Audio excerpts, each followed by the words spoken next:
其實我哋以前一路都有領養狗嘅，即係因為有啲朋友生咗啲狗啊，養唔晒就會送俾身邊啲朋友。咁但係身邊啲朋友，我哋都會確保佢係，即係我啲朋友都會確保佢係真係會養，唔會養一半就送俾人。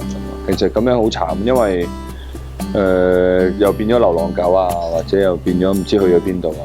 咁其實我哋以前有啲曲卡，有一隻曲卡都係行咗嚟我屋企門口，跟住瞓咗一晚，跟住我哋就養咗佢啦。養過三幾隻都係自來狗，有啲有啲喺出邊見到。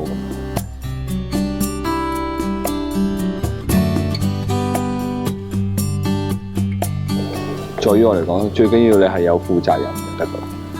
因為負責任即係唔係你一時高興你就會養隻狗，跟住之後就唔中意就唔理佢啊，唔餵佢啊，唔教佢啊，唔去同佢相處啊。因為其實狗都有感情，都有呢一個感覺㗎。咁其實狗係好忠心嘅一個動物嚟嘅。咁我其實養咗好多年狗啦，我養咗好多狗都係喺我哋屋企走嘅，即係老咗跟住死嘅。一家人咁咯。其實你養狗最緊要就係愛心啦，最緊要係如果你真係養狗之前，最緊要諗清楚你會唔會係一時衝動，或者第時你冇時間會養佢嘅，你又會覺得佢好麻煩啊，或者佢會令你有麻煩啊。咁如果有嘅，就可能你真係玩下好難。即係如果將來你反翻嚟諗，你自己又做咗人哋父母，如果你老咗啦，你有病啊，你個仔或者你個女唔要你咁，你反過嚟諗你就唔知道嗰個傷害有幾大。其實有邊一個唔會老咧？有邊個唔會病？每個人都會老同病㗎啦。咁病同老都係個過程嚟㗎嘛。咁你係咪同佢 stick together 一齊面對呢啲問題，先係一個主要嘅關鍵。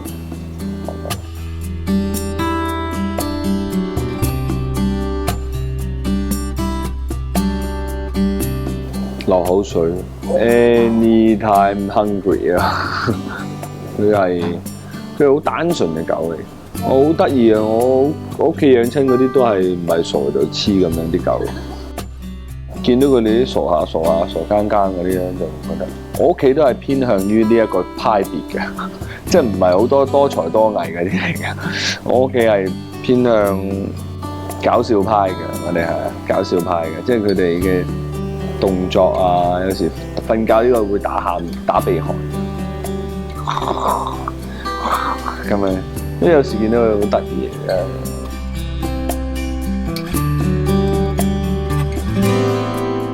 即係我當然唔係好清楚話，原來去到咁深入話，原來會逼佢哋交配啊，生多啲啊。咁呢個行為你都冇辦法阻止啦。咁領養狗隻其實係一個眼緣嚟嘅，有時可能你去到領養嗰度有好多隻狗都會令你有眼緣，想同佢一齊生活。